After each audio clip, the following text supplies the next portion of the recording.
चलिए स्टार्ट करते हैं फिर। पहला क्वेश्चन ये देखिए क्या कह रहा है।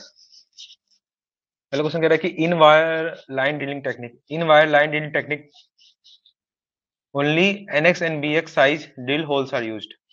और दूसरा क्या कह रहा है, core size less than BS is not possible with wire line drilling technique या कोडिंग इक्विपमेंट। तो क्या इन वायर ड्रिलिंग टेक्निक में सही है ये कि एनएक्स और बीएक्स साइज ही यूज होता है? कि कितना साइज होता है आपका? एनएक्स होता है, बीएक्स होता है, एएक्स होता है और ईएक्स होता है। एनएक्स कितना होता है आपका? 54 mm। बीएक्स होता है आपका 40 mm। एएक्स होता है आपका 28 mm। और ये होता है 21 mm। तो जो इन वायर ड्रिलिंग टेक्निक है उसमें एनएक्स और बीएक्स साइज ही यूज होता है। तो पहला स्टेटमेंट ट्रू है। दूसरा स्टेटमेंट ट्रू है कि core size less then BX, मतलब बीएक्स से कम का है वो ये, और एक्स ये यूज नहीं हो सकता। तो सही है। तो दोनों स्टेटमेंट सही है, और जो सेकंड है उसका करेक्ट एक्सप्लेनेशन भी है। तो both A and R are true and R is the correct reason for this. ठीक है, क्योंकि उससे जो 40 mm से कम का साइज का जो कोर्स है वो इक्विपमेंट में नहीं लग पाता है, इसलिए उससे कम का आपका ड्रिल होल्स ड्रिल हो ही नहीं पाएगा। ठीक है ना?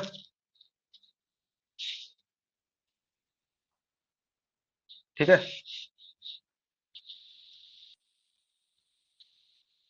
एक सेकेंड।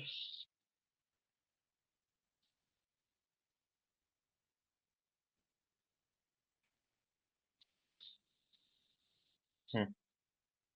मैं नेक्स्ट क्वेश्चन देखिए क्या कह रहा है। नेक्स्ट कह रहा है कि packed explosive products are at least 15% less effective than the bulk explosive. दो होता है ना, एक कार्टेज एक्सप्लोजिव आपका होता है ना, जो पैक्ड एक्सप्लोजिव होता है। पैक्ड एक्सप्लोजिव बेसिकली कार्टेज ही फॉर्म में होता है यार। हम्म। तो packed explosive basically cartridge form में होता है। ठीक है। उसका एक पार्टिकुलर आपका वो रहता है, सिलेंड्रिकल फॉर्म में रहता है, कार्टेज फॉर्म में एक पार्टिकुलर लेंथ और डायमीटर रहेगा। अब तो क्या 15% लेस इफेक्टिव क्यों होता है? बल्क साइट मिक्स एक्सप्लोजिव दो होता है ना, एसएमई और साइट मिक्स एक्सप्लोजिव होता है ना। वही बल्क एक्सप्लोजिव्स में से क्यों होता है? क्योंकि जो बल्क एक्सप्लोजिव है वो हम लोग वहीं पे हम लोग बनाते हैं, और वो बेसिकली कार्टेज फॉर्म में नहीं होता है। तो जो कार्टेज फॉर्म में होता है तो उसका तो एक पार्टिकुलर एक आपका डायमेंशन फिक्स रहता है। तो उसको हम लोग जब होल में डालते हैं तो हो सकता है होल के साथ कांटेक्ट ना हो। एक होता है ना डीकपलिंग रेशियो। डीकपलिंग रेशियो एक टर्म होता है ना। डीकपलिंग रेशियो आपका क्या होता है? डीकपलिंग रेशियो होता है आपका रेशियो ऑफ एक्सप्लोजिव कार्टेज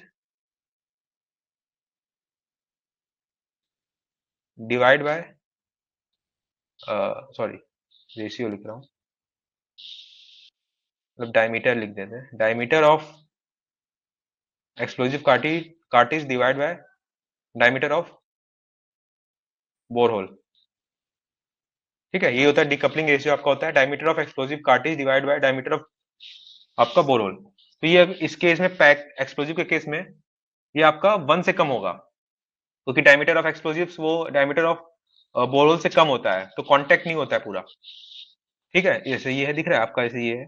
इसमें डालेंगे तो मान लीजिए ये कार्टेज है, ये आपका कार्टेज डाला गया, तो ये आपका यहाँ पे स्पेस छूट गया ना, तो ये डीकपल होता है, डीकपल चार्ज को कहते हैं। इसी की वजह से ये आपका लेस इफेक्टिव होता है। वही हम लोग, अगर हम लोग बल्क मिक्स्ड एक्सप्लोजिव यूज करेंगे साइड मिक्स पे, तो पूरा वो जितना है वो पूरा होल्स को ले लेगा, कवर कर लेगा, पूरा साइड वॉल के साथ पूरा कांटेक्ट रहेगा। ठीक है। तो यही एक रीजन होता है कि जो आपका पैक्ड एक्सप्लोजिव होता है, जो कार्टेज एक्सप्लोजिव होता है, वो लेस इफेक्टिव होता है एज कम्पेयर टू आपका बल्क एक्सप्लोजिव। तो इसमें क्या, लो सेंसिटिविटी नहीं, less perfect blast hole contact, ये ऑप्शन सही है।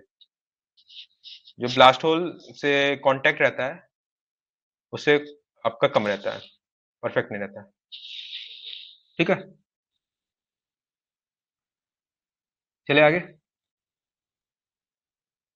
समझ में आया ना ये?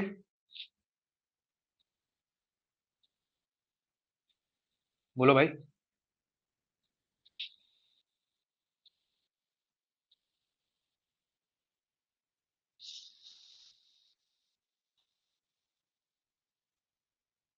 क्यों भाई?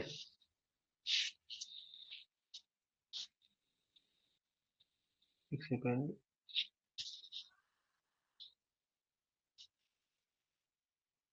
ठीक है, नेक्स्ट क्वेश्चन आपका देखते हैं। हाँ, नेक्स्ट क्वेश्चन देखते हैं, इसमें क्या कह रहा है कि a ground water flows through an aquifer. Aquifer आपको पता है ना क्या होता है? एक्यूफायर एक टर्म होता है, जियोलॉजी में आप लोग पढ़े होंगे। बेसिकली जो ग्राउंड के नीचे वाटर का जो आपका जहां इकट्ठा रहता है, एक्यूफायर में बेसिकली इम्परमिएबल वो ऊपर और नीचे इम्परमिएबल, मतलब जिससे पानी पास ना कर पाए, वो सरफेस रहता है या वो इंटरफेस रहता है। मान लीजिए इधर से एक है, एक इधर से है, इसके बीच में आपका पानी भरा हुआ है, ये वाटर है, और ये दोनों इम्परमिएबल लेयर है। इम तो इम्परमिएबल लेयर है, ठीक है। तो इसको हम लोग क्या कहते हैं? एक्यूफायर। ऐसे टर्म आया तो मैं बता दिया, ठीक है। तो वहां पे आपका पानी इकट्ठा है। उसका क्या क्रॉस सेक्शनल एरिया आपका दिया हुआ है 1.0, तो ए क्या दिया हुआ cross sectional area? 10⁴ metre square होगा यहाँ पे एरिया है। और लेंथ ऑफ एक्यूफायर आपका दिया हुआ है, एल दिया हुआ है 1500 मीटर, और हाइड्रोलिक हेड दिया हुआ है 300 metre and 250 metre. Sir can you explain maximum in English? हाँ, yes I can explain. So let us proceed. In the question, it is given that the hydraulic heads are 300 and 250 meter. Okay. So hydraulic head 300 meter and 250 meter. So delta H is equal to 300 minus 250 meter is equal to 50 meter. Okay. And in question, it is given that the water is discharging into the stream at the rate of the Q. The rate is 1500 meter cube per day. So we have the one formula that Q equal to KIA.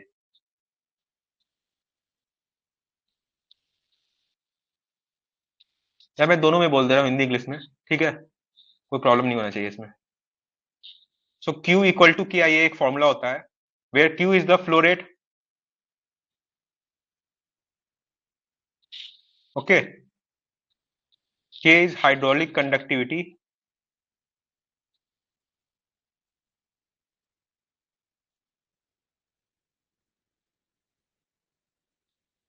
I is hydraulic gradient, और I होता है आपका delta H by L. Okay, delta H वही होता है difference in water head level, ठीक है, and A is the cross sectional area.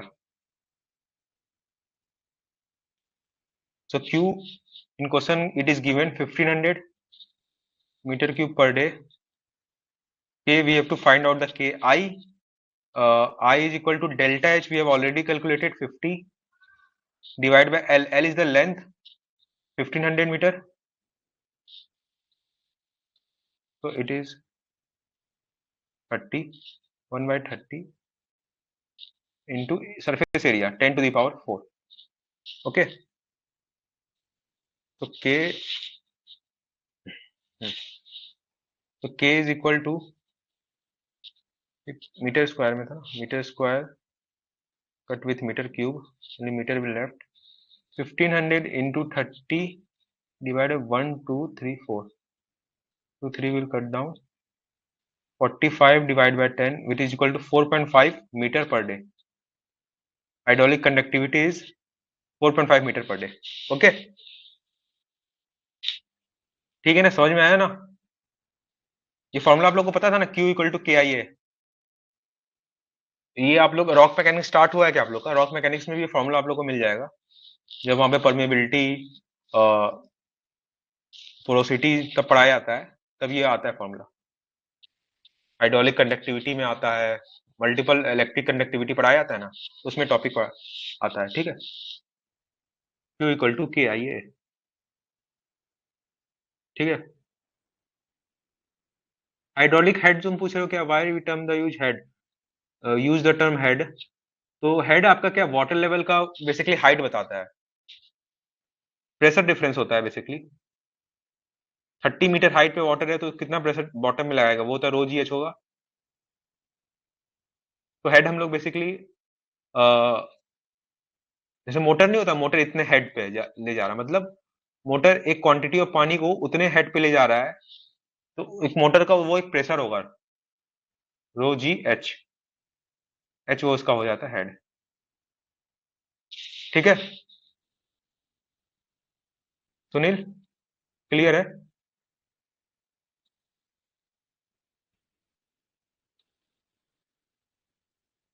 चलिए नेक्स्ट क्वेश्चन पे। नेक्स्ट क्वेश्चन देखिए आपका क्या कह रहा है। The total hardness and alkalinity of a water sample are 30 milligram पर लीटर एंड 100 मिलीग्राम पर litre calcium carbonate scale respectively. पता ना आप लोग को हार्डनेस कैसे हम लोग कैलकुलेट करते हैं? हाँ, हार्डनेस क्या होता है आपका? जो आपका कैटायन होता है बेसिकली सोडियम मैग्नीशियम या कैल्शियम, उसका उसका कितना ये कंसंट्रेशन है with respect to calcium carbonate, with respect to calcium carbonate, मतलब कितना कंसंट्रेशन, मान लीजिए सोडियम है तो सोडियम प्लस का किसका कितना कंसंट्रेशन है, divide by equivalent weight of sodium into equivalent weight of calcium carbonate के रिस्पेक्ट में हम लोग फाइंड करते हैं। ये होता है हार्डनेस। ठीक है, मतलब जो भी आपका वाटर में जो दिया है, जैसे सोडियम दिया है तो सोडियम के रिस्पेक्ट में निकाल देंगे, सोडियम दिया है उसके साथ मैग्नीशियम दिया है कैल्शियम दिया है तो सबका निकालेंगे, उस तरह ऐड कर देंगे। ठीक है, और एल्कलैनिटी होता है जो एनायन रहता है उसका कितना कंसंट्रेशन है, कोई भी एनायन है।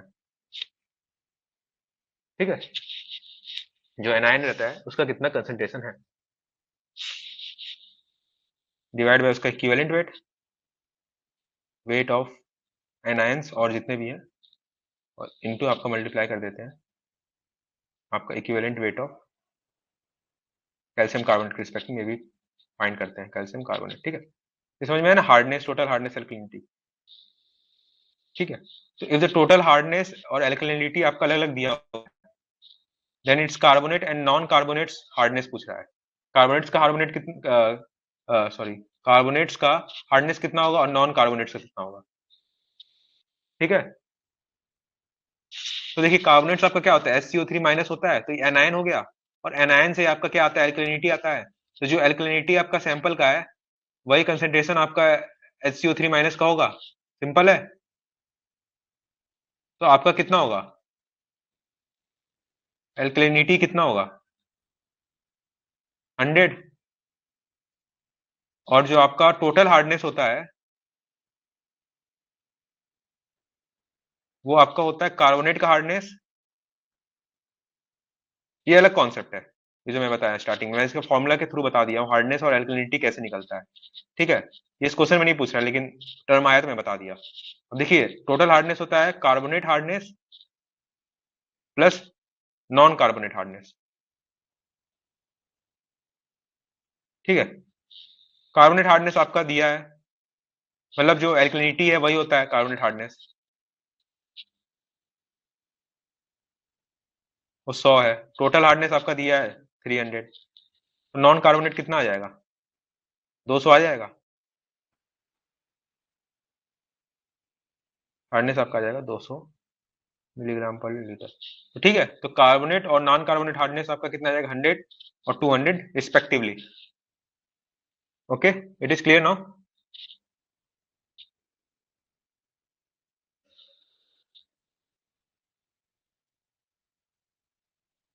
Is the question is clear?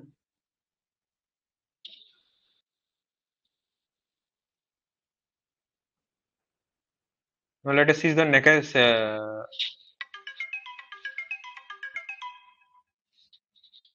So, so let us see the next question.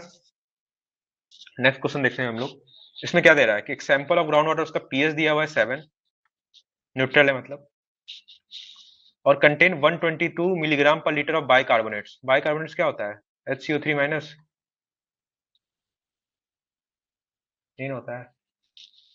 What is the alkalinity of this in terms of water, in terms of calcium carbonate. Alkalinity हम बताए थे क्या होता है, कि होता है एनायन का concentration divide by equivalent weight of anion into equivalent weight of calcium carbonate. ठीक है, एनएन का कंसंट्रेशन कितना है, 122 मिलीग्राम पर लीटर है।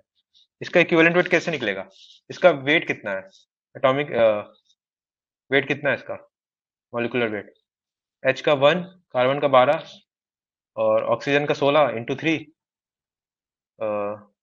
ये कितना आएगा आपका, 61 आएगा। और इसको हम लोग 61 को डिवाइड करते हैं, अगर इस पे चार्ज लगाया तो 1 से, दो चार्ज लगा रहेगा -2 तो 2 से डिवाइड करेंगे। इक्विवेलेंट वेट निकालने का फॉर्मूला है ये, मॉलिक्यूलर मास डिवाइड बाय उस पे कितना चार्ज लगा है, अगर चार्ज आयन है तो 1 है तो 1 से करेंगे, into equivalent weight of calcium carbonate. Calcium carbonate का मॉलिक्यूलर वेट कितना है, 100 होता है, और इसको डिवाइड कर देंगे क्योंकि कैल्शियम +2 है, कार्बोनेट -2 है तो 2 से डिवाइड कर देंगे, जब उसको तोड़ेंगे तो 2 आएगा ना। ये कितना हो गया, 50 हो गया इक्विवेलेंट वेट, इंटू 50 से मल्टीप्लाई कर देंगे तो कितना होगा, 122 इंटू 50 डिवाइड बाय 61 होगा। ठीक है, ये कट गया 2, ये आपका आ गया 100 मिलीग्राम पर लीटर, ये आ गया आपका ऑप्शन सी।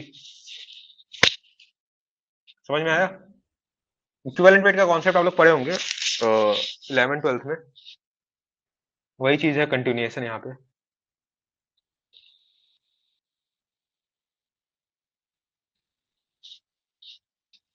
ठीक है,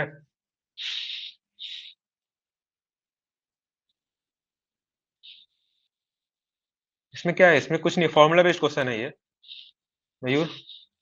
एल्कलिनिटी पूछ रहा है, वो क्या होता है, एनायन का कंसंट्रेशन डिवाइड बाय उस एनायन का equivalent weight into equivalent weight of calcium carbonate, क्योंकि in terms of calcium carbonate से पूछ रहा है।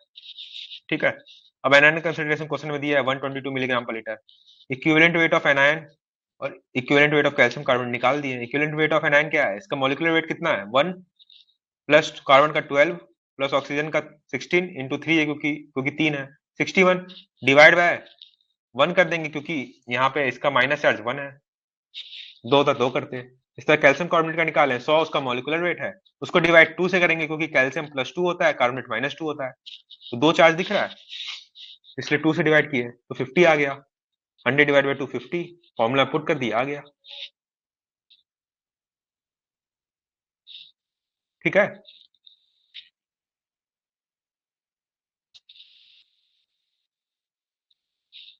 बोलो भाई।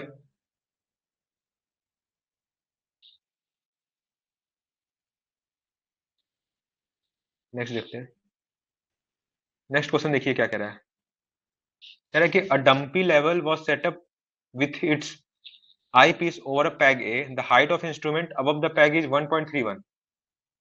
ठीक है, मान लेते हैं दो ये आपका ये एक डायग्राम है, ये ए पॉइंट है और ये आपका बी पॉइंट है। ए पॉइंट पे आपका इंस्ट्रूमेंट रख लिया गया है, ठीक है, और यहाँ पे बी पे आपका जो है शाफ्ट लेके यहाँ पे इसका शाफ्ट इंटरसेप्ट किया गया है। तो क्या कह रहा है, the height of instrument above the peg A was 1.31, height of instrument है 1.31, यहाँ इसका आर एल ए रहेगा, इसका आर एल बी रहेगा।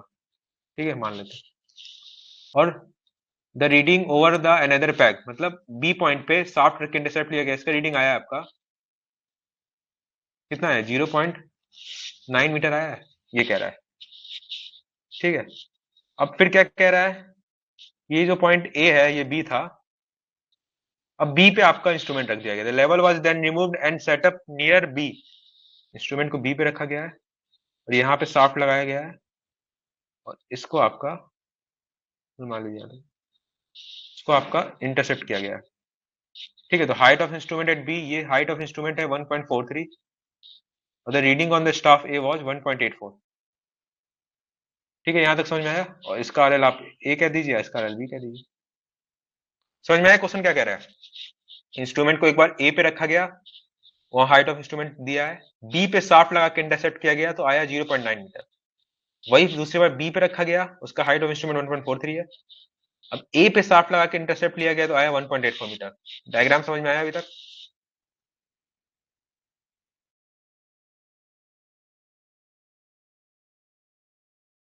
क्लियर है। अब नेक्स्ट क्या पूछ रहा है, कह रहा है कि determine the actual RL on the peg B if RL of A दिया हुआ है। ठीक है, आरएल ऑफ ए दिया हुआ है। ठीक है, ये जानते हैं ना आपको, रेसिप्रोकल लेवलिंग इसको कहते हैं। इसका क्या, इसका बताइए फायदा क्या होता है आप लोग।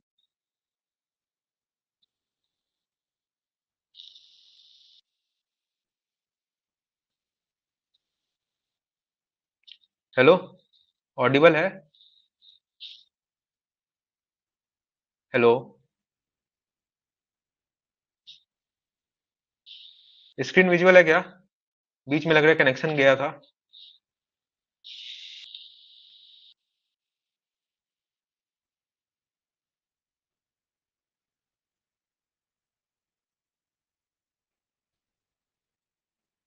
इस समय स्क्रीन विजुअल है कि नहीं बता दो जरा।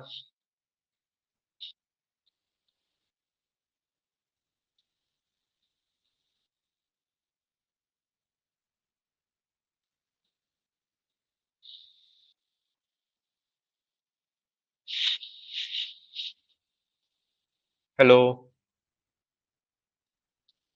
विजुअल है ना? ठीक है।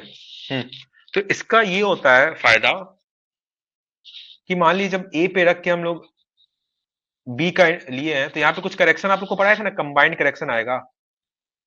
कंबाइंड करेक्शन क्या होगा? 0.0673 इंटू डी स्क्वायर आया था ना। तो मान लीजिए डी है तो ये भी तो डी होगा, तो यहाँ पे कुछ करेक्शन आएगा। 0.9 माइनस सीसी मान लेते, कोई करेक्शन आया सीसी, ठीक है। और यहाँ पे जब रखेंगे तो यहाँ पे करेक्शन आएगा 1.84 माइनस सीसी। दोनों का मैग्नीट्यूड सेम होगा, समझ में आ रहा है ना, क्योंकि डी सेम है। तो जब यहाँ पे रख के जब इसका इंटरसेप्ट लिए तो कंबाइंड करेक्शन जो आया वो 0.067 डी स्क्वायर आएगा। मान लीजिए उसका वैल्यू है सीसी, सी कंबाइंड में कह दे रहे हैं, ठीक है। तो वो क्या होता है, नेगेटिव नेचर इसमें माइनस कर देंगे, और जब यहां से रख के लेंगे क्योंकि डी सेम है तो उसका भी वैल्यू सेम आएगा। क्यों?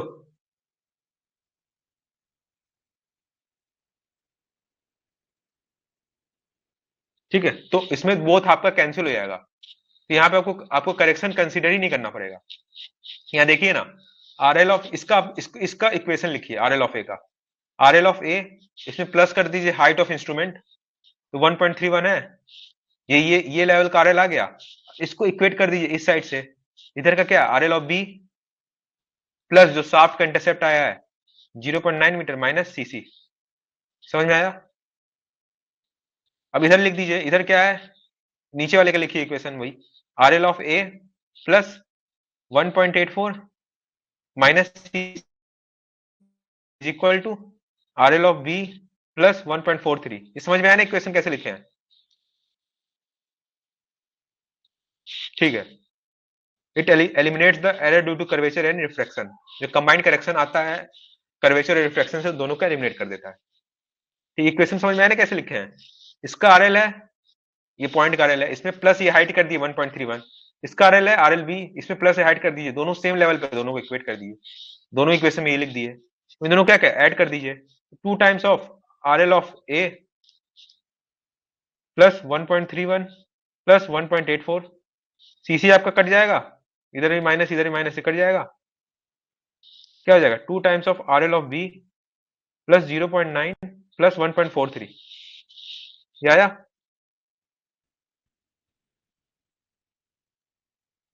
बता रहा हूं इक्वेशन कैसे लिखा हूं।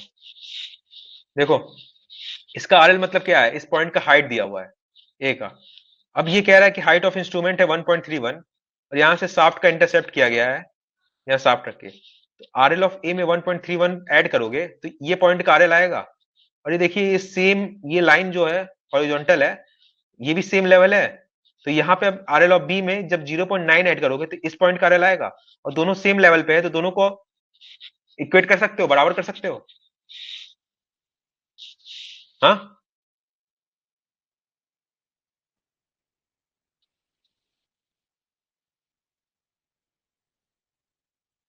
बोलो, बराबर कर सकते हो ना?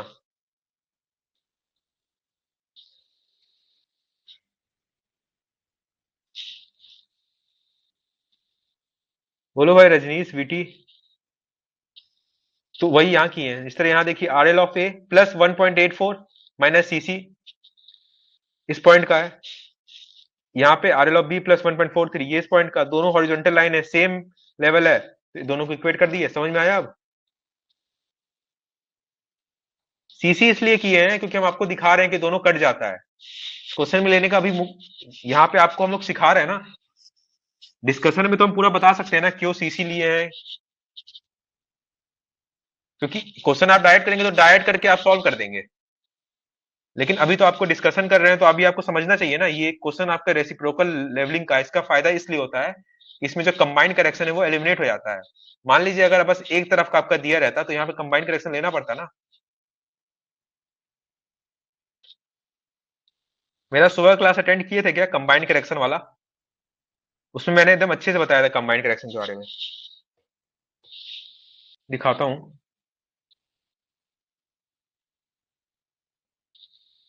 दो तरह का करेक्शन होता है आपका। एक करेक्शन ड्यू टू कर्वेचर होता है। यहाँ पे आपका वो हम लोग रखते हैं, ये अर्थ लेवल है, ये मेन सी लेवल है, और ये आपका लेवल लाइन है। तो यहां से जो हम लोग करते हैं हॉरिजॉन्टल लाइन जाता है, बल्कि लेवल लाइन ऐसे होना चाहिए। ठीक है, तो कोई भी शाफ्ट रखे हैं उसको ऐसे इंटरसेप्ट करना चाहिए, वो बल्कि ऐसे कर रहा है, तो ये जो डिस्टेंस है वो एक्स्ट्रा आ जाता है। मेन सी लेवल से हम लोग यहाँ का मेजर करते हैं, बल्कि आना इतना चाहिए, तो ये होता है एरर ड्यू टू कर्वेचर। ठीक है, इसका हम लोग करेक्शन का वैल्यू होता है D square divide by 2r, जो कि नेगेटिव होता है क्योंकि एक्स्ट्रा वैल्यू आ गया है। तो ये हम लोग माइनस करेंगे जो हम लोग को वैल्यू आया है उसमें से, तो हम लोग को आएगा करेक्ट वैल्यू। इसी तरह होता है रिफ्रैक्शन का एरर। जो हम लोग यहाँ पे लेवल इंस्ट्रूमेंट रखे, यहाँ पे साफ्ट रखे, तो ये स्ट्रेट हॉरिजॉन्टल लाइन जाना चाहिए, बल्कि वो रिफ्रैक्ट होके थोड़ा नीचे हो जाता है। तो ये जो टर्म है, ये जो दिख रहा है एक्स्ट्रा, ये हम लोग को और चाहिए, ये हम लोग को वैल्यू मिलता है, तो ये हम लोग को ऐड करेंगे, तो इसका जो करेक्शन है वो एडिटिव इन नेचर होता है। उसका मैग्नीट्यूड का फॉर्मूला है, सिंपल सा है। ठीक है, तो CC correction due to curvature, CR correction due to refraction, ये नेगेटिव इन नेचर होता है, उस वैल्यू में इसको माइनस करेंगे, और ये पॉजिटिव इन नेचर, उस वैल्यू में इसको ऐड करेंगे। तो काम करते हैं, सीसी माइनस सीआर लिख देते हैं, जो सी नेट हो जाएगा और आपका नेगेटिव नेचर हो जाएगा, या फिर सीआर माइनस सीसी लिख देते हैं, जो कि सी नेट सी कंबाइन हो जाएगा और ये पॉजिटिव इन नेचर हो जाएगा। दोनों में से कुछ भी लिख सकते हैं। बेसिकली हम लोग ये लेके चलते हैं कि कंबाइंड करेक्शन होता है सीसी माइनस सीआर, जो कि आपका 0.0673 d स्क्वायर, और ये आपका सी नेट है, नेगेटिव नेचर आएगा। ठीक है, अब समझ में आया?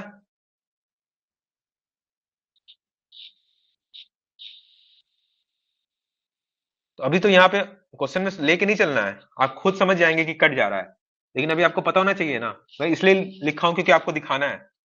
माइनस सीसी इसलिए करेंगे क्योंकि कंबाइंड करेक्शन है, और ये सीसी माइनस सीआर है, नेगेटिव नेचर है। ठीक है, तो यहां से ये कट गया, यहां से ये सीसी कट गया। अब ये देखिए आर एल ऑफ ए आपका दिया हुआ है क्वेश्चन में, आपसे क्या पूछ रहा है? आर एल ऑफ बी पूछ रहा है। तो इसको इसको बाकी सब इधर ले आएंगे, तो आर एल ऑफ बी कितना हो जाएगा? Minus R L of A is equal to क्या हो जाएगा? ये क्या हो जाएगा? 1.31 plus 1.84 minus 0.9 minus 1.43 divide by 2 होगा। ये कितना है? R L of B minus R L of A is equal to कितना आएगा? 0.415 आएगा। सॉल्व करिए, तो आर एल ऑफ बी कितना हो जाएगा? आर एल ऑफ ए जो कि क्वेश्चन में दिया है 100 प्लस 0.415, ये कितना आएगा? 100.415 आ जाएगा मीटर में। समझ में आया क्वेश्चन? कॉन्सेप्ट समझ में आया? क्लियर हुआ?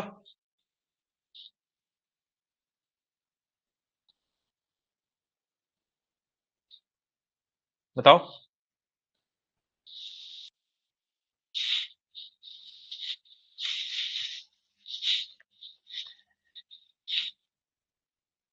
हम्म,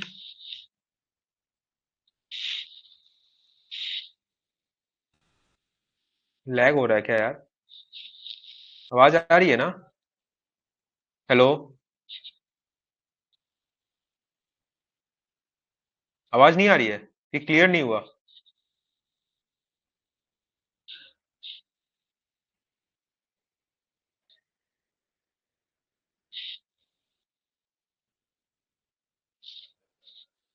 दो डायग्राम समझने भर का है क्वेश्चन से। आ रही है ना? ऑडिबल है? रिपीट अगेन, करते हैं रिपीट।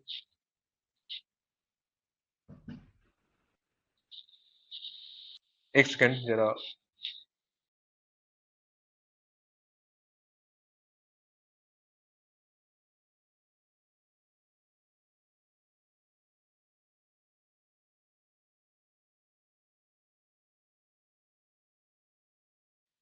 हम्म।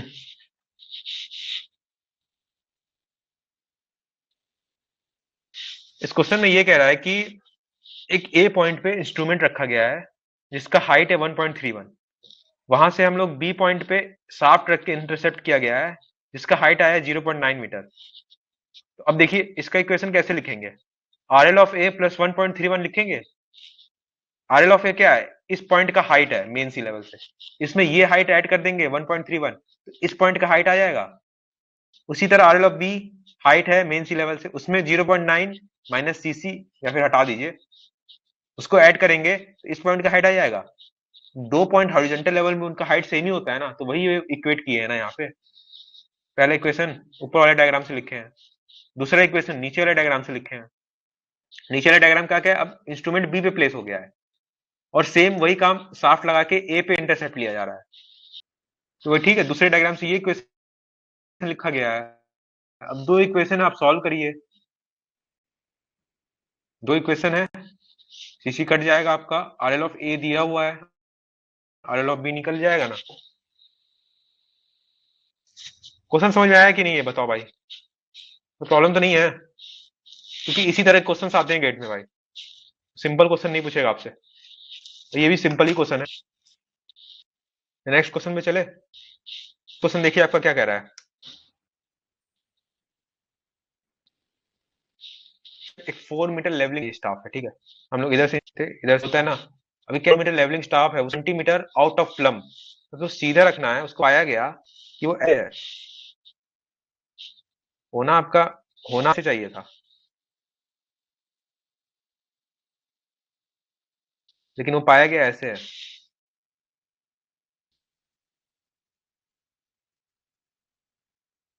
ठीक है,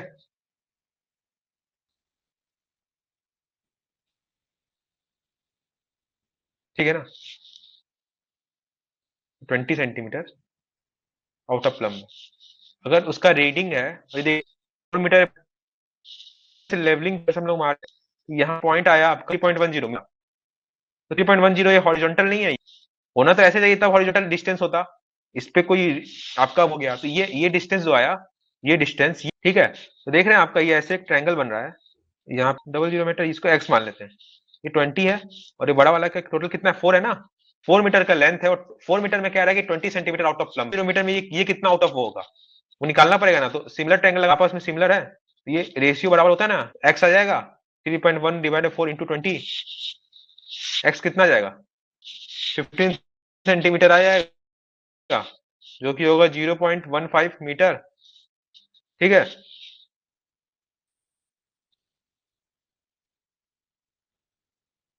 ठीक है। एक्स हो जाएगा आपका 0.15 मीटर, ये डिस्टेंस। तब देखिए ये कितना है, 0.15 मीटर है। ये कितना, 3.1 मीटर है। ये निकल जाएगा पाइथागोरस थ्योरम से, स्क्वायर रूट ऑफ 3.1 का होल स्क्वायर माइनस 0.15 का होल स्क्वायर। ये कितना आ जाएगा आपका, 3.096। ये आपका वो हॉरिजॉन्टल डिस्टेंस होगा, 3.096। तो ये आपका असली रीडिंग होना चाहिए। ठीक है, आप यहाँ पे लेवलिंग इंस्ट्रूमेंट रख के, यहाँ पे साफ्ट रख के आप ये लेते हैं, जो ये तो होता है हॉरिजॉन्टल डिस्टेंस ना।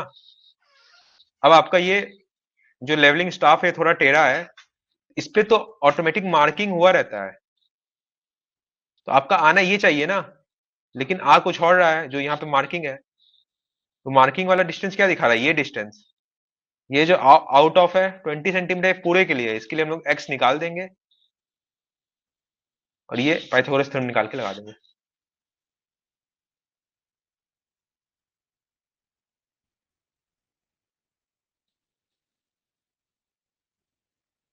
रुको,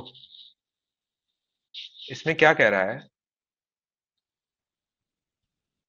कोई भी शाफ्ट है उसको हम लोग सीधा रखते थे ना, और यहाँ पे लेवलिंग इंस्ट्रूमेंट रखते हैं, फिर यहाँ पे शाफ्ट इंटरसेप्ट करते हैं, ये एक डिस्टेंस आता है। ठीक है, इस क्वेश्चन में क्या कह रहा है, जो शाफ्ट है ये सीधा ना होके बल्कि एक टेढ़ा है। ठीक है, शाफ्ट ऐसे है, होना ऐसे चाहिए। ठीक है, आपको पता है ना जो शाफ्ट है उस पे तो मार्किंग बना रहता है, शाफ्ट है मार्किंग 1 2 3। तो जब यहाँ से इसको जब शाफ्ट इंटरसेक्ट किया गया, यहाँ पे मार्किंग का एक वैल्यू मिल गया, वो आया आपका 3.1। तो क्या 3.1 ये डिस्टेंस है? नहीं, क्योंकि शाफ्ट में मार्किंग है, तो ये जो टेढ़ा वाला डिस्टेंस है ये है 3.1 मीटर। सही रीडिंग क्या होगा? जो आपका वर्टिकल डिस्टेंस होगा वो हम लोग को निकालना पड़ेगा। ठीक है, ठीक है, समझ में आया? अब देखिए, अब ये शाफ्ट आपका टोटल 4 मीटर का है। अगर टोटल 4 मीटर का है तो ये आपका 20 सेंटीमीटर आपका आउट ऑफ प्लम्ब है, मतलब वर्टिकल से 20 सेंटीमीटर टेढ़ा है। समझे? तो इसके लिए 3.1 के लिए ये देखिए, ये है, ये शाफ्ट है और ये है। वही कह रहे 4 मीटर के लिए 20 सेंटीमीटर आउट ऑफ प्लम्ब है, तो ये 3.1 के लिए एक्स होगा। तो ये दो ट्रायंगल बन रहा है, छोटा एक बड़ा, ये दोनों सिमिलर ट्रायंगल है, तो रेशियो सेम होता है। X divide by 20, X divide by 20 is equal to 3.1 divide by 4। यहाँ से एक्स आ जाएगा, मतलब 0.15 सेंटीमीटर, 15 सेंटीमीटर, या फिर बोले तो 0.15 मीटर, ये आउट ऑफ प्लम्ब है इसके लिए। तो ये स्मॉल वाला ट्रायंगल है 3.1 0.15, इसको पाइथागोरस थ्योरम लगाएंगे तो 3.096 आएगा। स्क्वायर रूट ऑफ 3.1 का होल स्क्वायर माइनस 0.15 का होल स्क्वायर, ये होगा 3.096 मीटर। तो ये डिस्टेंस आएगा, यही ना आपका करेक्ट रीडिंग होगा। हाँ ठीक है, शाफ्ट इधर की ओर भी झुका हो सकता है, सेम ही कॉन्सेप्ट है। देखो, शाफ्ट इधर की ओर झुका है, टोटल 4 मीटर है, 4 मीटर के लिए आपका 20 सेंटीमीटर है। फिर इसके लिए ये एक्स निकालेंगे, दो सिमिलर ट्रायंगल बनाएंगे, सॉल्व करेंगे। उसमें क्या सोचना है यार, इसको 20 सेंटीमीटर को मीटर में करोगे तो मीटर में आएगा एक्स, इसको मीटर में कन्वर्ट कर दो तो डायरेक्ट सेंटीमीटर, डायरेक्ट मीटर में आ जाएगा ना। एक्स डिवाइड बाई 20 को मीटर में कर देते हैं। यार तुम लोग कैलकुलेशन देखो, 0.2 हुआ, ये तो यहाँ पे डायरेक्ट क्या आ जाएगा, 0.15 मीटर आ जाएगा। सिंपल सी बात है, ये दोनों रेशियो है एक्स बाय 20 सेंटीमीटर, और इधर का रेशियो है वो कट जा रहा है, यूनिट सेम है। तो ऑब्वियस सी बात है ना, अगर 20 सेंटीमीटर में रखें तो एक्स सेंटीमीटर में ही आएगा, 15 सेंटीमीटर उसको लिख देंगे 0.15 मीटर। या वैसे सॉल्व करो या फिर पहले ही मीटर में रख के सॉल्व करो, उसमें क्या करना है।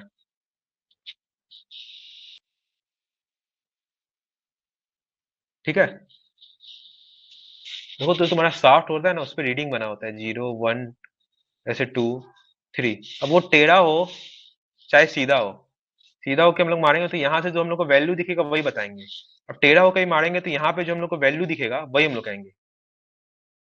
तो वो वैल्यू वो आपका वर्टिकल डिस्टेंस नहीं होगा ये वाला, वो ये जो शाफ्ट टेढ़ा है उसका डिस्टेंस होगा। वो इस क्वेश्चन में आपका दिया हुआ है 3.1 मीटर, और ये असली रीडिंग है, ये हम लोग को निकालना है। अब इसमें कह रहा है कि जो पूरा 4 मीटर है, ये मतलब पूरा 4 है ना, 4 मीटर के लिए 20 सेंटीमीटर है, तो 3.1 के लिए कितना होगा वो सिमिलर ट्रायंगल से निकाल दिए, ये आ गया 0.15 मीटर। अब ये छोटा ट्रायंगल है, इसमें हाइपोथेलस थ्योरम लगा दीजिए, सॉरी पाइथागोरस थ्योरम लगा दीजिए, तो क्या होगा, स्क्वायर रूट ऑफ 3.1 का होल स्क्वायर माइनस 0.15 का होल स्क्वायर, ये डिस्टेंस ये आ जाएगा, ये आपका करेक्ट रीडिंग होगा ना।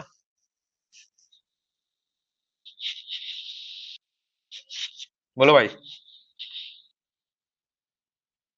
क्लियर है?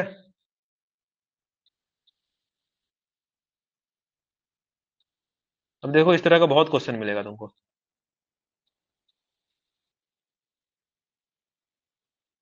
ये देखिए, फिर रेसिप्रोकल लेवलिंग का फिर से क्वेश्चन आ गया, ये थोड़ा अलग है, मतलब जो पहले मैं बताया था, नहीं रेसिप्रोकल लेवलिंग का नहीं है। देखिए इसमें कुछ और कह रहा है, इसमें कह रहा है कि a level is setup on C on the line A B. मान लीजिए ये आपका है, ये पॉइंट ए है, ये पॉइंट बी है। ठीक है, पिछला क्वेश्चन समझ में आया ना? हम्म। अब ए बी के बीच में एक पॉइंट सी है, यहाँ पे इंस्ट्रूमेंट को सेटअप किया गया है, यहाँ पे शाफ्ट लगाया गया है, अब बी पे शाफ्ट लगाया गया है। ठीक है, जो सी लाइन है वो ए बी से 84 मीटर दूर है, ये कितना 84 मीटर, और ये बी से आपका 100 मीटर दूर, 700 मीटर दूर है। और जब ए पे बैक साइड रीडिंग लिया गया है तो आया है 1.025, और बी पे आपका फोर साइड रीडिंग लिया गया है, ये बैक साइड मतलब पीछे रीडिंग, फोर साइड मतलब आगे रीडिंग लिया गया है, तो आया 3.305 मीटर। समझ में आया? तो पूछ रहा है ट्रू डिफरेंस क्या होगा ए और बी के बीच में। यहाँ देखिए आपको करेक्शन लगाना पड़ेगा। समझ में आ रहा है? अभी हम देखिए 84 बहुत कम है, हम बताए थे ना पहले सेशन में आज सुबह कि अगर 84 60 मीटर है तो करेक्शन हम लोग छोड़ सकते हैं, लेकिन तब भी इस क्वेश्चन हम लोग लेके चलते हैं। ठीक है, यहाँ करेक्शन कितना होगा, कंबाइंड करेक्शन सीसी कितना होगा, कितना होगा?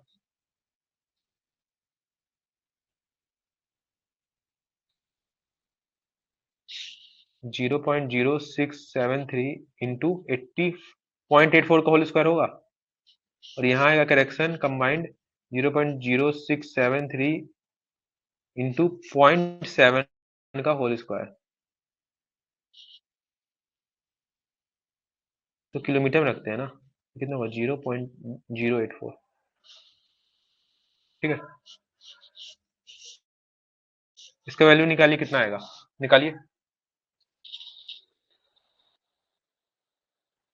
0.0673 इंटू 0.084 का होल स्क्वायर, ये कितना आ रहा है? 0.000474 आ रहा है, देख रहे हैं 0.00 आ रहा है, इसलिए कह रहे थे इसको हम लोग इग्नोर कर सकते हैं, अगर 84 मीटर ऐसे से दिया है, क्योंकि इसको किलोमीटर में चेंज करके फिर वैल्यू पुट करेंगे बहुत कम आता है। तो इसको जब निकालेंगे ये आएगा आपका 0.0329 है 72। ठीक है, ये आएगा। तो ये करेक्शन क्या है, कंबाइंड करेक्शन, इसमें माइनस करेंगे ना, 1.025 में माइनस करेंगे ना सीसी, ये वाला, और यहाँ पे कितना 3.305 में माइनस करेंगे ना सीसी, ये वाला जो यहाँ निकाले हैं, क्योंकि यहाँ पे इंस्ट्रूमेंट रख के जो 700 मीटर दूर है ये आया 3.305, लेकिन इसमें करेक्शन होगा कंबाइंड करेक्शन, जो कि इसका वैल्यू ये है वो इसमें माइनस करेंगे, उसी तरह इधर बैक साइड रीडिंग में भी माइनस करेंगे। अब देखिए वही है, आर एल ऑफ इस पॉइंट का आर एल ए है, मान लेते हैं इस पॉइंट का आर एल बी है, फिर वही सेम चीज जो भी पहले इक्वेशन लिखे थे, are L of A plus ये जो हाइट है, फिर इस पॉइंट का आर एल आ जाएगा, फिर इधर से R L of B plus ये जो हाइट है, और एक हॉरिजॉन्टल लाइन पे दो पॉइंट का हाइट सेम होगा, तो उन दोनों को इक्वेट कर देंगे, तो R L of A plus 1.025 minus minus होगा ना 0.000474 is equal to R L of B plus ये है, ये कितना है 3.305 माइनस 0.032972, ये आया। यहाँ देखिए सीसी कैंसिल नहीं होगा, क्योंकि यहाँ पे अलग अलग डिस्टेंस है, और रेसिप्रोकल लेवलिंग में हम लोग करते थे वो, अगर ये डिस्टेंस सेम होता तो वो कैंसिल हो जाता। ठीक है, तो यहाँ पे क्वेश्चन में क्या दिया हुआ है, आर एल का डिफरेंस पूछा है, तो R L of A minus R L of B निकाल देंगे, तो निकालिए कितना आएगा 3.305 माइनस 1.025 प्लस 0.000474 माइनस 0.032972, सॉल्व करिए, ये आ जाएगा आपका करीब करीब 2.292 के आसपास आ जाएगा, R L of A minus R L of B. अरे बताइए हम R L of A minus R L of B बिना क्वेश्चन को मतलब सॉल्व के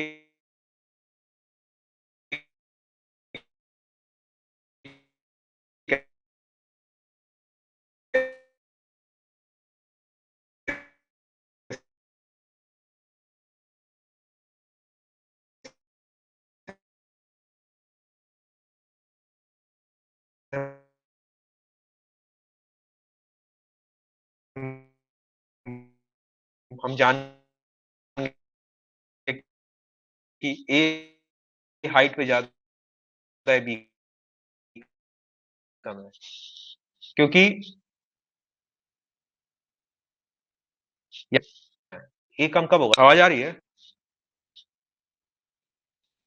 स्क्रीन विजिबल है। हम्म, वॉइस नहीं आ रहा है सर, अब आ रहा है, हेलो, हेलो, हेलो।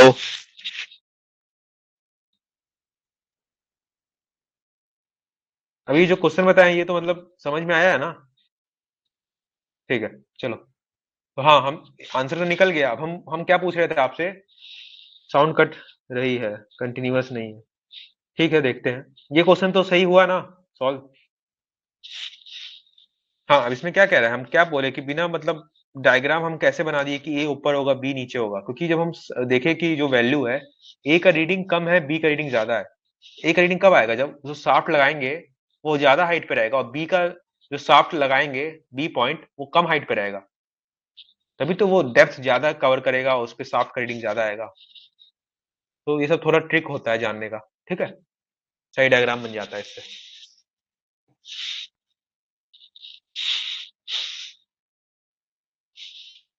ठीक है, नेक्स्ट क्वेश्चन चले। हाँ ना, लिख दो यार तुम लोग।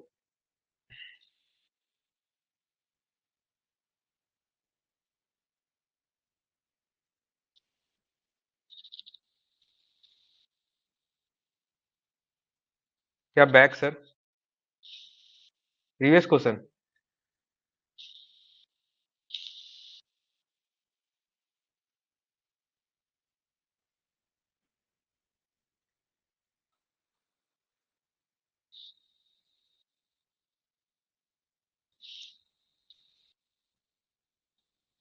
यार क्या बोल रहे हो, थोड़ा क्लियर लिखो ना। बैक सर नो क्या मतलब हुआ? क्लियर हुआ ना क्वेश्चन?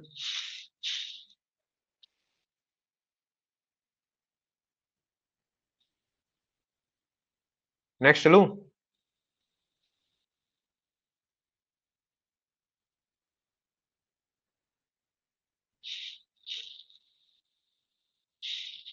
ये देखिए क्वेश्चन कह रहा है कि company at the year 2009 has a following detail दिया। फिक्स कॉस्ट दिया हुआ है 80,000। वेरिएबल कॉस्ट दिया है पर यूनिट, मतलब 250 रुपया पर यूनिट है वेरिएबल कॉस्ट, और सेलिंग प्राइस है 650 rupees per unit. Break even point पूछ रहा है। ब्रेक इवन पॉइंट जहां भी ब्रेक इवन लिखा रहा है वहां पे मतलब इकोनॉमिक पॉइंट ऑफ व्यू से zero. Economic point of view से जीरो, ना कि प्रॉफिट ना ही loss. Profit is equal to loss हो जाएगा, इज इक्वल टू जीरो। ना ही प्रॉफिट होगा ना ही लॉस होगा, जीरो बराबर होगा। इकोनॉमिक वैल्यू जीरो हो जाएगा, उसको कहते हैं break even point. Fix cost कितना है? 80,000 है। 80,000 प्लस मान लेते हैं हम लोग एक्स यूनिट।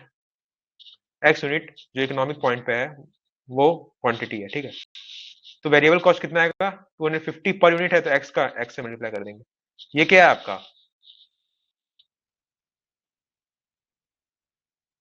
ये क्या है आपका? कॉस्ट प्राइस है। और सेलिंग प्राइस कितना है? 650। पर यूनिट का एक्स से मल्टीप्लाई कर देंगे। ये क्या सेलिंग प्राइस है? तो सेलिंग प्राइस जब कॉस्ट प्राइस के बराबर आ जाएगा तो ना ही प्रॉफिट ना ही लॉस होगा। ये दोनों इक्वेट कर देंगे बराबर। तो 650 माइनस 250, एक्स बराबर 80,000। हम्म, तो कितना होगा? 400 एक्स बराबर 80,000। एक्स हो जाएगा आपका 200 यूनिट। मतलब 200 यूनिट जब आपका बेचेंगे तब उस पॉइंट पे आपका मतलब 200 यूनिट से कम बेचेंगे तो लॉस होगा, 200 यूनिट पे नेट जीरो। 200 यूनिट से ज्यादा बनाएंगे तब आपका जाके प्रॉफिट होना स्टार्ट हो जाएगा। ठीक है। हम्म, नेक्स्ट क्वेश्चन चले।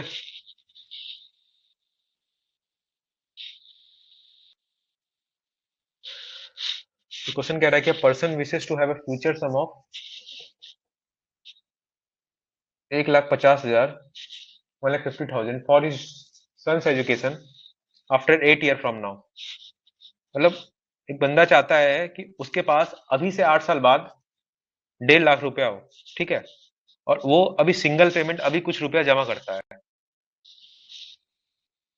ठीक है, अभी मान लो एक्स अमाउंट वो जमा कर रहा है, X, that he should deposit now अभी, so that he gets the desire amount after 10 नहीं होगा 8 होगा, 8 ईयर बाद, given that the 15 rate of interest है। सेम क्वेश्चन सही कह रहे हो सुनील, कर चुके हैं।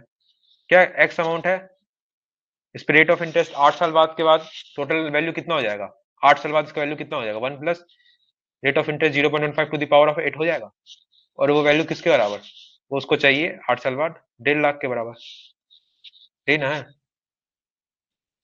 एक्स कितना आ जाएगा, इसको नेक्स्ट निकालिए। क्वेश्चन है, रिपीट करता है एमएमटी में आप लोग के 49035.26608, ठीक है। क्वेश्चन रिपीटेड है। नेक्स्ट चले, फिर देखिए सेम क्वेश्चन है। क्या कह रहा है, company has to replace a present facility after 18 year to outlay आ 6 लाख, 6 लाख का है। It plan to deposit it an equal amount, equal amount में डिपॉजिट कर रहा है, ठीक है, of rupees that at the end of every year for the next 18 year at an interest rate of 15%,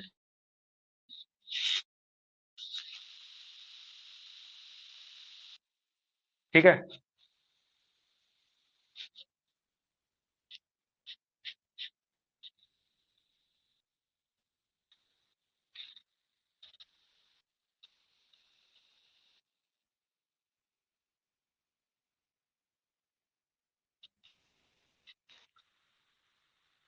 तो आपका क्या होता है, मान लीजिए आप 18 साल तक ए अमाउंट जमा किए हैं।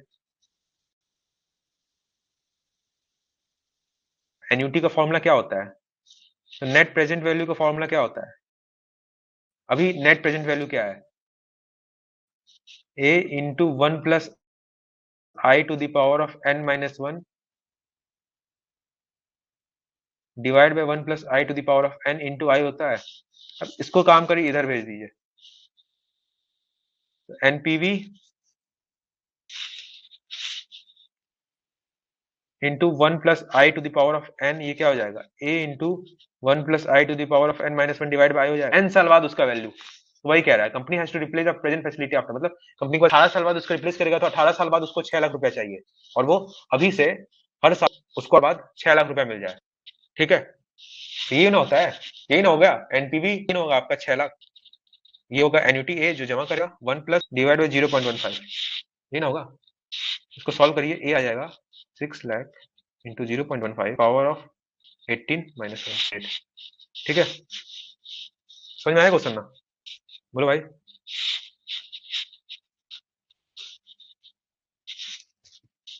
समझ में आया क्वेश्चन।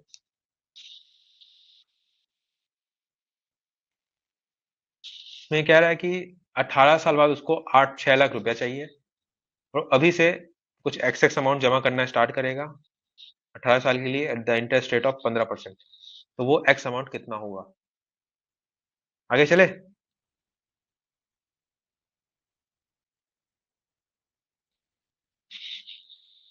नेक्स्ट क्वेश्चन देखिए।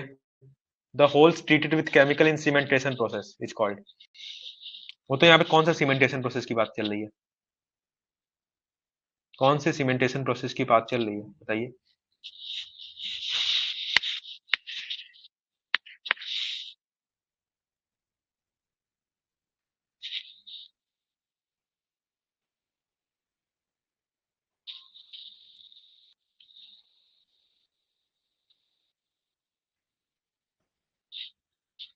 जब लोग सॉफ्ट सिंकिंग करते हैं, सॉफ्ट सिंकिंग करते हैं, तो साइड वॉल जहाँ पे आपका बहुत लूज होता है या फिर साइड वॉल गिरने का चांस होता है, वहां पे हम लोग क्या करते हैं, सीमेंटेशन प्रोसेस करते हैं ना, उसको हार्ड करने के लिए। तो वही है सीमेंटेशन प्रोसेस, उसी की बात हो रही है। इसमें बेसिकली हम लोग क्या करते हैं, इसमें क्या करते हैं, इनिशियली तो आपका जो सीमेंट और वाटर का मिक्सर होता है, दीवार पे हम लोग मारते हैं, उसको सूखने देते हैं, फिर उसके बाद हम लोग, एक होता है इनिशियल, हम लोग ड्रिल होल्स करते हैं, ड्रिल होल्स करते हैं, ठीक है, और उसमें इंजेक्ट करते हैं हम लोग वाटर, ठीक है, और सीमेंट का, फिर उस ड्रिल होल्स के अंदर पहले तो आपका जो साइड वॉल्स है वहां पे आपका वाटर सीमेंट का मिक्सर मार दिया गया, उसको हार्ड कर दिया गया, फिर वहां ड्रिल होल करेंगे और उसके अंदर इंजेक्ट करेंगे water cement at high pressure, high pressure पे, ठीक है। इस प्रोसेस को हम लोग कहते हैं, इस प्रोसेस को कहते हैं, प्रोसेस इज कॉल्ड प्री, ये जो है प्री, प्री सिलिकेटिसेशन, ठीक है। ये हो गया। फिर इसके बाद जो इनिशियल ड्रिल होल्स के बाद हम लोग एक्स्ट्रा ड्रिल होल्स करते हैं। फिर उसके बाद हम लोग ड्रिल होल्स करते हैं, इसके बाद हम लोग और ड्रिल होल्स करते हैं, एक्स्ट्रा ड्रिल होल्स करते हैं। और इसमें हम लोग क्या डालते हैं, जो ये ड्रिल सोर्स है इसको हम लोग ट्रीट करते हैं, इसको इसी को हम लोग कहते हैं प्रोडक्ट होल्स। ठीक है, प्रोडक्ट होल्स जो एक्स्ट्रा ड्रिल होल्स किया गया हम लोग, इसको हम लोग ट्रीट करते हैं विथ सोडा और एल्यूमिनियम सल्फेट के मिक्सर से, इससे हम लोग ट्रीट करते हैं। और इस प्रोसेस को हम लोग कहते हैं ये सिली कैटिसेशन। तो ये प्रोसेस का नाम नहीं पूछा है ना, होल्स का नाम पूछा है, तो होल्स क्या होगा, प्रोडक्ट होल होगा। उस होल को जिसको हम लोग ट्रीट करते हैं केमिकल्स के द्वारा, इंसेमेंटेशन प्रोसेस को कहते हैं प्रोडक्ट होल। ठीक है, केमिकल्स क्या है, soda plus aluminium sulphate. Process को क्या है, हम लोग जो डी ऑप्शन है वो प्रोसेस का नाम है। जो प्री सिलिकेटिसेशन प्रोसेस है वो भी प्रोसेस का नाम है। ये जो ड्यूरोस का नाम है उसको हम लोग क्या कहेंगे, प्रोडक्ट होल्स। समझ में आया? चले,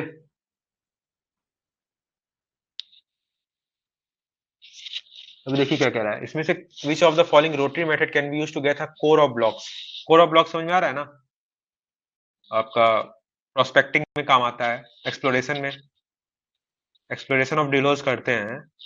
इसमें क्या करते हैं, होल्स को हम लोग ड्रिल करते हैं, उससे कोर ब्लॉक निकालते हैं, फिर इसका लॉगिंग करते हैं हम लोग, पता होगा जियोलॉजी पढ़े होंगे। तो इसमें कौन कौन सा, drilling by saw toothed cutter देखे होंगे आप लोग, इससे भी आपका कोर्स निकल जाएगा। डायमंड ड्रिल बिट मैक्सिमम जो यूज होता है इंडस्ट्री में ही होता है। ट्राइकॉन रोलर बिट इसको नहीं यूज कर सकते, इससे बेसिकली आपका बोरोल ड्रिल होगा, कोर फॉर्म में नहीं मिलेगा। और ड्रिलिंग बाय चिल्ड शॉट्स इससे भी हो जाएगा। क्रिटिकल क्वेश्चन है। ठीक है, तो ए बी डी ऑप्शन यहाँ पे आपको हो गया करेक्ट।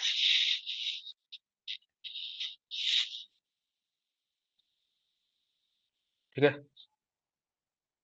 नेक्स्ट क्वेश्चन चले।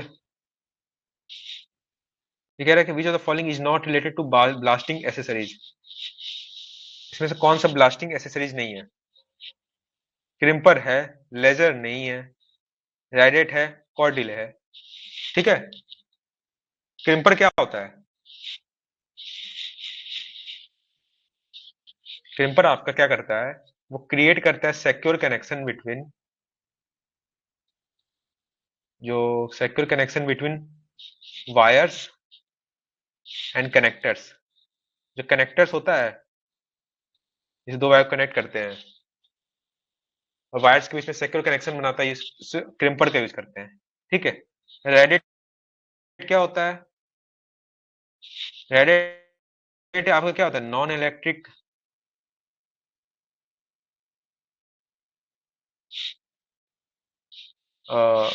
डेटोनेटर या इनिशिएटिंग डिवाइस कह सकते हैं, इनिशिएटिंग डिवाइस होता है। ठीक है, इसका ये एक फायदा होता है कि इसमें एडवांटेज होता है ऑफ बोथ, आपका डेटोनेटिंग कॉर्ड उसका एडवांटेज जो है वो होता है, और प्लस आपका इलेक्ट्रिक डेटोनेटर।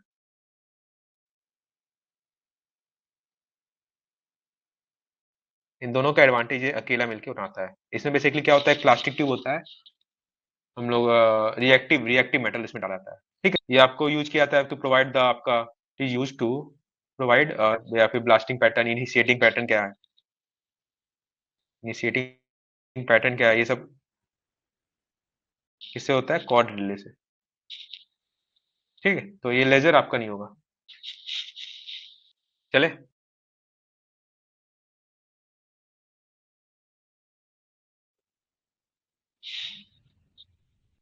फिर नेक्स्ट क्वेश्चन देखिए, सेम क्वेश्चन अभी हम लोग कर चुके हैं, कि वही पूछ रहा है कि find the error of the levelling staff if it is observe the reading is 3.986 metre and the point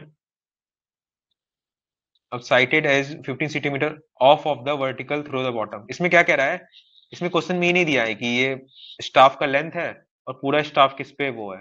इस पे डायरेक्ट ये कहा है कि जो ये जो आपका रीडिंग आया है वो कितना ऑफ है, डायरेक्ट दे दिया है, 0.15 मीटर, सेंटीमीटर को मीटर में कर दिया, ठीक है। पिछले क्वेश्चन में था ये, यह रीडिंग है, फिर ये हम लोग निकालना पड़ा था।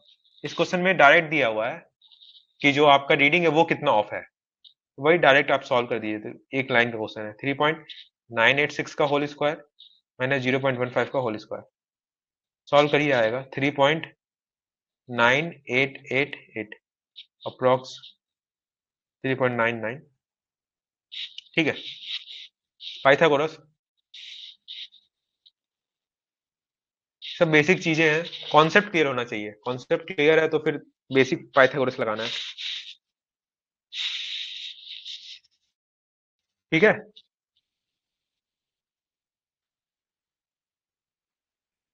चले,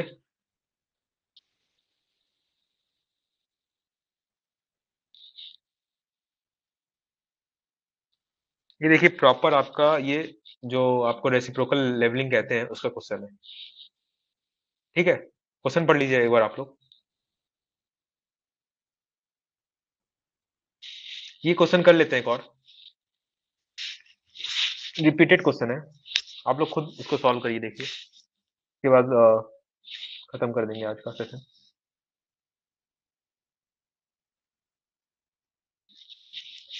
इसमें क्या कह रहा है, देखिए फिर देखिए, if the levelling between two points A and B on the opposite bank of rivers, मतलब मान लीजिए बीच में रिवर आ गया, कहने की बात है, level was set off near A and the staff reading was of A and B was इतना। देखिए फिर देखिए, ए का रीडिंग कम है, बी का ज्यादा है, समझ में आ रहा है, ए हाइट पे ज्यादा होगा बी से, ए बी।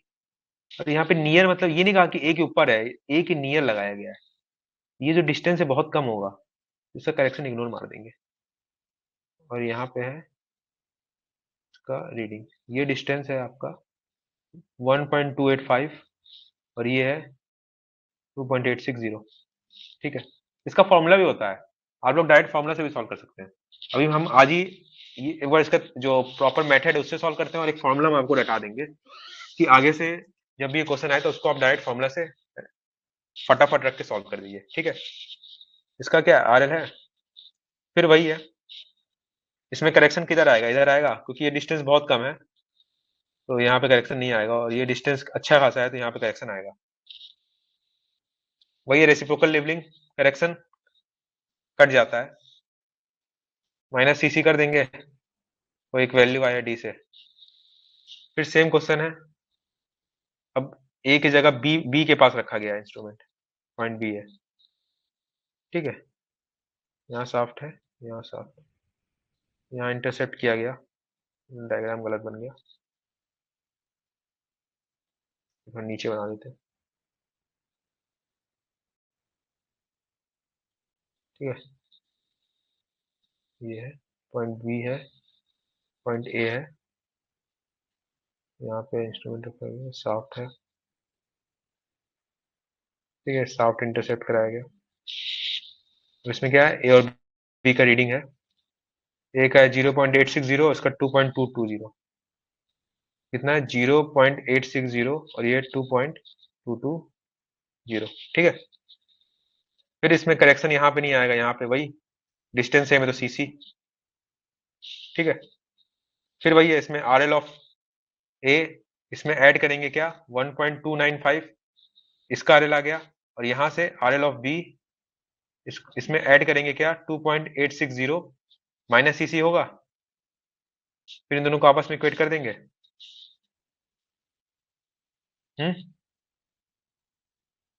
ठीक है। और यहाँ से भी R L of A plus 0.860 minus C C हो जाएगा R L of B plus 2.220, दोनों इक्वेशन ऐड कर दीजिए, 2 times of R L of A,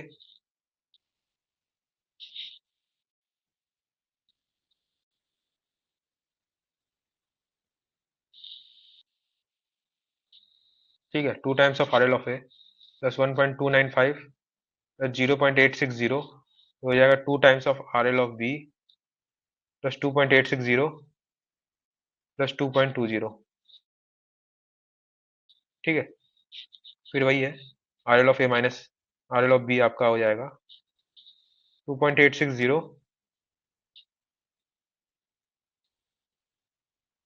minus 0.860, ये का कितना,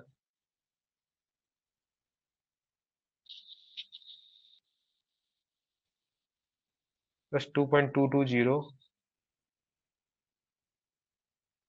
एक सेकेंड, ये मैं जानबूझ के थोड़ा ऐसे लिख रहा हूँ। हाँ तो वही है, ओके, कि आपको फॉर्मूला से समझाना ना है, एक फॉर्मूला मैं बना लूंगा अभी। प्लस 2.220, ये minus of 1.295 plus 0.860 divide by 2। ठीक है, इसको सॉल्व करेंगे, आपका आएगा 1.4675, जो कि हो जाएगा अप्रॉक्स 1.468। ठीक है, अभी देखिए यहाँ पे आप फॉर्मूला ऐसे याद कर लीजिए, R L of A minus B अगर कर रहे हैं, ठीक है, R L of A minus B कर रहे हैं, तो बी का जो रीडिंग है, दो रीडिंग है ना, एक ए के पास रख के एक बी के पास रख के दो रीडिंग लिया गया ना, उन दोनों का वैल्यू ऐड कर दीजिए। ठीक है, बी का दोनों रीडिंग ऐड कर दीजिए, बी1 बी2, माइनस ए का दोनों रीडिंग ऐड कर दीजिए, ए1 ए2 डिवाइड बाय 2। अगर ए माइनस बी है तो बी माइनस ए यहां होगा, समझे, समझ में आया फॉर्मूला। इस क्वेश्चन में देखिए, ए का दो रीडिंग है, R L of A minus R L of B करेंगे, ए माइनस बी करें तो बी का दो रीडिंग कौन सा है, 2.860 प्लस 2.220, माइनस ए का दो रीडिंग क्या है, 1.285 प्लस 0.860 डिवाइड बाय 2। यही ना है, फॉर्मूला से देखिए हम लोग सॉल्व किए, यही आया, ये ना आया, देख लीजिए, समझ में आया फॉर्मूला। अगर R L of A minus B कर रहे हैं तो इधर बी का दो रीडिंग माइनस ए का दो रीडिंग डिवाइड बाय 2। बी का दो रीडिंग का मतलब ये समझिएगा, बी का जो साफ्ट इंटरसेप्ट का रीडिंग लिया गया वो दो रीडिंग, ये नहीं कि बी पॉइंट पे रख के तो दो रीडिंग लिया गया है, रीडिंग ऑफ साफ्ट इंटरसेप्ट, ठीक है, एट बी, तो यहाँ पे ए का, सही है, समझ में आया, बोलो भाई।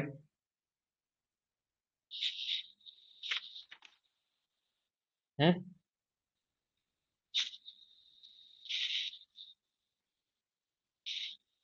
और आगे कंटिन्यू करना है, समझ में आया ना क्वेश्चन, फॉर्मूला, कॉन्सेप्ट भी क्लियर हो गया, फॉर्मूला भी है भाई, गेट में तो हमको भाई नंबर चाहिए, फटाफट सॉल्व करके फॉर्मूला याद रखना है। ठीक है, तो आज आप लोगों को कोई और क्लास तो था नहीं, मेरे दो क्लास हुआ है मेरे ख्याल से।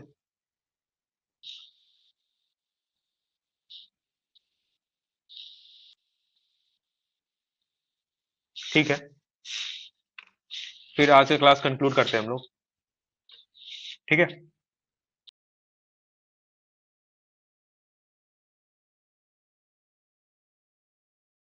To watch the complete video, download the Mining Gyan app